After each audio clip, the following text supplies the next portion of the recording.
ಪ್ರಿಯರಾದವರೇ, ಯೇಸುಕ್ರಿಸ್ತನ ನಾಮದಲ್ಲಿ ನಿಮಗೆ ನನ್ನ ಪ್ರೀತಿಯ ವಂದನೆಗಳು. ದೇವರಾದ ಯೇಸುಕ್ರಿಸ್ತನು ಬಹಳ ಅದ್ಭುತವಾದವನು. ನಮಗಾಗಿ ಎಲ್ಲವನ್ನೂ ಮಾಡಿ ಮುಗಿಸುವವನು. ನಾವು ಯೋಚಿಸುವಂಥ ಕಾರ್ಯಗಳಲ್ಲಿ ಅದ್ಭುತ ಮಾಡಿ ನಮ್ಮನ್ನು ಸಂತೋಷ ಪಡಿಸುವವನು. ನಿಮ್ಮ ಜೀವಿತದಲ್ಲಿ ಯಾವುದೋ ಒಂದು ಕಾರ್ಯ ನಡೆಯುತ್ತಾ ಇಲ್ಲ, ಅದು ಮುಗಿಯುತ್ತಾ ಇಲ್ಲ, ಬಾಧೆಯಾಗಿಯೇ ಇದೆ, ಇನ್ನು ಆ ಕಾರ್ಯದಲ್ಲಿ ಜಯ ಉಂಟಾಗುತ್ತಾ ಇಲ್ಲ, ಯಾವಾಗ ಅಂತ್ಯವಾಗುತ್ತದೋ ಈ ರೀತಿ ಅನೇಕ ಪ್ರಯತ್ನಗಳನ್ನು ಮಾಡುತ್ತೀರಿ. ಪ್ರಯಾಸ ಪಡುತ್ತಾ ಇದ್ದೀರಿ, ಕಷ್ಟಪಡುತ್ತೀರಿ, ವ್ಯಕ್ತಿಗಳನ್ನು ಹುಡುಕುತ್ತೀರಿ, ಟ್ರೈ ಮಾಡುತ್ತೀರಿ, ಏನೂ ಆಗುತ್ತಾ ಇಲ್ಲ. ಆ ರೀತಿಯಾಗಿ ನಿಮ್ಮ ಬಿಸ್ನೆಸ್ ಕಾರ್ಯ, ಮಕ್ಕಳ ಕಾರ್ಯ, ನಿಮ್ಮ ಕೆಲಸದ ವಿಷಯ, ಹೌದು ಏನೇನೋ ಮಾಡಿ ನೋಡುತ್ತಾ ಇದ್ದೇವೆ, ಏನೂ ಆಗುತ್ತಾ ಇಲ್ಲ. ಏನೇನೋ ಪ್ರಯತ್ನ ಮಾಡಿ ನೋಡುತ್ತೇನೆ, ಎಷ್ಟೋ ಕೆಲಸಗಳಿಗೆ ಟ್ರೈ ಮಾಡುತ್ತೇನೆ, ಏನೂ ಆಗುತ್ತಿಲ್ಲ. ಆ ರೀತಿಯಾಗೆಲ್ಲ ನಿಮ್ಮ ಮನಸ್ಸಿನಲ್ಲಿ ಒಂದು ದುಃಖ ಇರಬಹುದು. ಇದಕ್ಕೆ ಏನು ಮಾರ್ಗ? ನಾನು ಹೀಗೆ ಹೋರಾಡಿಕೊಂಡೇ ಜೀವನ ಕಳೆಯಬೇಕಾ? ಆ ರೀತಿ ಅಂದುಕೊಳ್ಳುತ್ತೀರಾ? ದೇವರು ಒಂದು ಸುಂದರವಾದ ಆಲೋಚನೆ ಕೊಡುತ್ತಾರೆ. ಜ್ಞಾನೋಕ್ತಿಗಳು 16ನೇ ಅಧ್ಯಾಯ 3ನೇ ವಾಕ್ಯದಲ್ಲಿ, ನಿನ್ನ ಕಾರ್ಯಭಾರವನ್ನು ಯೆಹೋವನಿಗೆ ವಹಿಸಿದರೆ ನಿನ್ನ ಉದ್ದೇಶಗಳು ಸಫಲವಾಗುವವು. ಬಹಳ ಯೋಚಿಸುತ್ತೀರಿ, ಥಿಂಕ್ ಮಾಡುತ್ತೀರಿ, ಇದನ್ನು ಮಾಡೋಣವಾ, ಅದನ್ನು ಮಾಡೋಣವಾ, ಅಲ್ಲಿ ಮಾಡೋಣವಾ, ಇವರನ್ನು ನೋಡುವುದು, ಅನೇಕ ಯೋಚನೆಗಳನ್ನು ಮಾಡುತ್ತೀರಿ. ಈ ಕಾರ್ಯ ನಡೆಯಬೇಕೆಂದರೆ ಹೀಗೆ ಮಾಡೋಣವಾ, ಅನೇಕ ಕಾರ್ಯಗಳ ಯೋಚನೆಗಳು ಹಾಗೆ ಬರುತ್ತವೆ. ಒಂದೊಂದಾಗಿ ಮಾಡಿ ನೋಡುತ್ತಾ ಇದ್ದೀರಿ, ನಡೆಯುತ್ತಾ ಇಲ್ಲ. ದೇವರೇನು ಹೇಳುತ್ತಾರೆ ಅಂದರೆ, ನಿನ್ನ ಕಾರ್ಯಭಾರವನ್ನು ಕರ್ತನಿಗೆ ವಹಿಸು.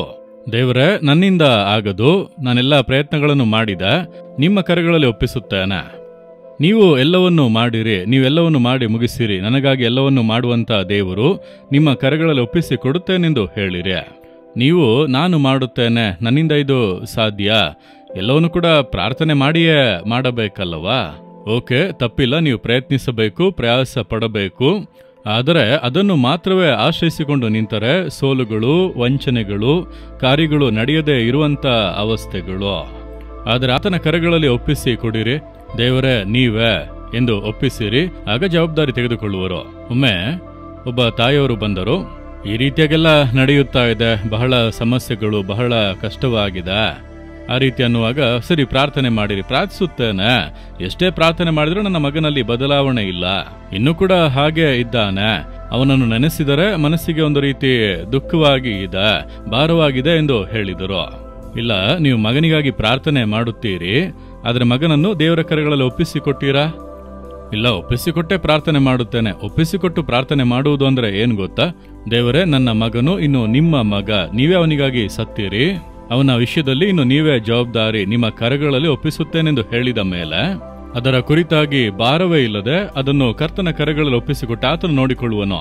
ಆ ರೀತಿ ಪೂರ್ಣವಾಗಿ ಒಪ್ಪಿಸಿ ಕೊಟ್ಟರೆ ಆತನು ಜವಾಬ್ದಾರಿ ತೆಗೆದುಕೊಂಡು ಮಗನೊಳಗೆ ಬದಲಾವಣೆಯನ್ನು ಉಂಟು ಮಾಡುವರು, ಸಮಸ್ಯೆಯನ್ನು ನೀಗಿಸುವರು. ನಾವು ಒಪ್ಪಿಸಿ ಕೊಟ್ಟಿದ್ದೇವೆಂದು ಹೇಳುತ್ತೇವೆ, ಆದರೆ ಪೂರ್ಣವಾಗಿ ಒಪ್ಪಿಸಿ ಕೊಟ್ಟಿಲ್ಲ. ನೀವು ಒಪ್ಪಿಸಿ ಕೊಟ್ಟರೆ ಅದರ ನಂತರ ಅದರ ಕುರಿತಾಗಿರುವಂಥ ಒಂದು ಭಾರವೋ ಒಂದು ದುಃಖವೋ ನಿಮಗೆ ಇರಬಾರದಲ್ಲವಾ? ಅದನ್ನು ದೇವರಿಗೆ ಒಪ್ಪಿಸಿಕೊಟ್ಟೆ, ದೇವರು ನೋಡಿಕೊಳ್ಳುವರು, ನಾನದರ ಕುರಿತಾಗಿ ಈಗ ಚಿಂತಿಸುವುದಿಲ್ಲ ಎಂದು ಹೇಳಬೇಕಲ್ಲ. ಆದರೆ ನೀವು ಒಪ್ಪಿಸಿಕೊಟ್ಟೆ ಎಂದು ಹೇಳಿದರೂ ಕೂಡ ಇನ್ನೂ ನಿಮ್ಮೊಳಗೆ ಇಟ್ಟುಕೊಂಡಿದ್ದೀರಿ. ದೇವರು ಹೇಳುತ್ತಾರೆ, ನೀನು ನನಗೆ ಕೊಡಲಿಲ್ಲವಲ್ಲ, ನೀನು ಬಂದು ಪ್ರಾರ್ಥನೆಯಲ್ಲಿ ಹೇಳುತ್ತೀಯಾ, ಆದರೆ ಪುನಃ ತೆಗೆದುಕೊಂಡು ಹೋಗುತ್ತೀಯಾ, ನನ್ನ ಬಳಿ ಪೂರ್ಣವಾಗಿ ಕೊಡಲಿಲ್ಲ, ನಿನ್ನ ಕಾರ್ಯಭಾರವನ್ನು ವಹಿಸಿ ಬಿಡು. ಸಮಸ್ಯೆಗಳನ್ನು ದೇವರಿಗೆ ಒಪ್ಪಿಸಿ ಕೊಡಿ. ದೇವರೇ, ಇನ್ನು ಮುಂದೆ ನೀವೇ ಇದಕ್ಕೆ ಜವಾಬ್ದಾರರು. ನಮ್ಮ ಮಕ್ಕಳ ವಿಷಯ, ಬಿಸ್ನೆಸ್ ವಿಷಯ, ಕೆಲಸದ ವಿಷಯ, ಈ ಕಾರ್ಯದಲ್ಲಿ ನನಗೆ ಆದದ್ದು ಇಷ್ಟೇ, ನನಗೆ ಏನು ಮಾಡುವುದಕ್ಕೆ ಸಾಧ್ಯವಿಲ್ಲ, ನೀವೇ ಜವಾಬ್ದಾರಿ, ನಿಮ್ಮ ಕರೆಗಳಲ್ಲಿ ಕೊಟ್ಟಿದ್ದೇನೆ, ನೀವು ನೋಡಿಕೊಳ್ಳಿರಿ. ನಿಮ್ಮ ಕಾರ್ಯಗಳನ್ನು ದೇವರಿಗೆ ಒಪ್ಪಿಸಿ ಕೊಡಿರಿ. ಇಂದು ಒಪ್ಪಿಸಿ ಕೊಡುವಿರಾ? ಮನಸ್ಸಿನಲ್ಲಿ ಇರುವುದನ್ನು ಹಾಗೆ ತೆಗೆದು ಇಡಿರಿ, ಪುನಃ ಅದನ್ನು ತೆಗೆದುಕೊಂಡು ಒಳಗೆ ಇಟ್ಟುಕೊಳ್ಳಬೇಡಿ. ನಾವು ಹಾಗೆ ದೇವರ ಮುಂದೆ ಇಟ್ಟು, ನಾವು ತಪ್ಪು ಮಾಡುವುದು ಎಲ್ಲಿ ಗೊತ್ತಾ? ದೇವರ ಬಳಿ ಹೋಗುತ್ತೇವೆ, ಪ್ರಾರ್ಥನೆ ಮಾಡುತ್ತೇವೆ, ಅಳುತ್ತೇವೆ, 1 ಗಂಟೆ ಪ್ರಾರ್ಥನೆ ಮಾಡಿ ಎಲ್ಲವನ್ನು ಕೂಡ ದೇವರ ಮುಂದೆ ಇಟ್ಟು, ದೇವರೇ, ನಮ್ಮ ಕಣ್ಣೀರನ್ನು ನಿಮ್ಮ ಮುಂದೆ ಸುರಿಸಿದ್ದೇನೆಂದು ಹೇಳುವೆವು. ಆ ಪ್ರಾರ್ಥನೆಯನ್ನು ಮುಗಿಸಿ ಬರುವಾಗ ಅದೇ ದುಃಖದಿಂದಲೇ ಬರುವೆವು. ಅಲ್ಲಿ ಇಟ್ಟದ್ದನ್ನು ಪುನಃ ತೆಗೆದುಕೊಂಡು ಹೃದಯದಲ್ಲಿ ಇಟ್ಟುಕೊಳ್ಳುತ್ತೇವೆ. ದೇವರು ಹೇಳುತ್ತಾರೆ, ನಿನ್ನ ಚಿಂತಾಭಾರವನ್ನು ನನ್ನ ಮೇಲೆ ಹಾಕಿಬಿಡು, ಲೀವ್ ಇಟ್. ಆ ರೀತಿ ಒಪ್ಪಿಸಿ ಕೊಡು, ಹಾಕಿ ಹೋಗು, ಅಷ್ಟೇ. ಅದೇ ಒಪ್ಪಿಸಿ ಕೊಡುವಂಥದ್ದು. ಅಂದ್ರೆ ನಿಮ್ಮ ಕಾರ್ಯಗಳನ್ನು, ನಿಮ್ಮ ಕ್ರಿಯೆಗಳನ್ನು ದೇವರಿಗೆ ಒಪ್ಪಿಸಿ ಕೊಡಬೇಕು. ಪೂರ್ಣ ಜವಾಬ್ದಾರಿ ನೀವೇ ದೇವರೇ, ಇದರ ಮೇಲೆ ನಾನು ಚಿಂತಿಸುವುದಿಲ್ಲ, ಅದರ ಬಗ್ಗೆ ಯೋಚಿಸುವುದಿಲ್ಲ ಇನ್ನು ಮುಂದೆ ನೀವೇ ಅದರ ಕುರಿತಾಗಿ ಚಿಂತಿಸಿರಿ, ನಾನು ಒಪ್ಪಿಸಿಕೊಡುತ್ತೇನೆಂದು ಹೇಳಿರಿ, ಆಗಲೇ ಅದ್ಭುತ ನಡೆಯುವುದು. ಇಂದು ಹಾಗೆ ಮಾಡುವಿರಾ? ಇಷ್ಟು ವರ್ಷಗಳು ಹೃದಯದಲ್ಲೇ ಇಟ್ಟುಕೊಂಡು ಏನು ನಡೆಯುತ್ತಿಲ್ಲ, ಏನೋ ನಡೆಯುತ್ತಾ ಇಲ್ಲ, ಪ್ರಾರ್ಥಿಸುತ್ತೇನೆ, ಕಣ್ಣೀರು ಸುರಿಸುತ್ತೇನೆ, ಏನು ನಡೆಯುತ್ತಾ ಇಲ್ಲ ಅಂದ್ರೆ ಇಂದು ಒಪ್ಪಿಸಿಕೊಡುವಿರಾ? ಹಾಗೆ ದೇವರ ಬಳಿಯಲ್ಲಿ ಹೇಳಿರಿ, ನನ್ನ ಹೃದಯದಲ್ಲಿರುವಂಥ ಎಲ್ಲ ಭಾರಗಳನ್ನು ನಿಮಗೆ ಒಪ್ಪಿಸಿಕೊಡುತ್ತೇನೆ.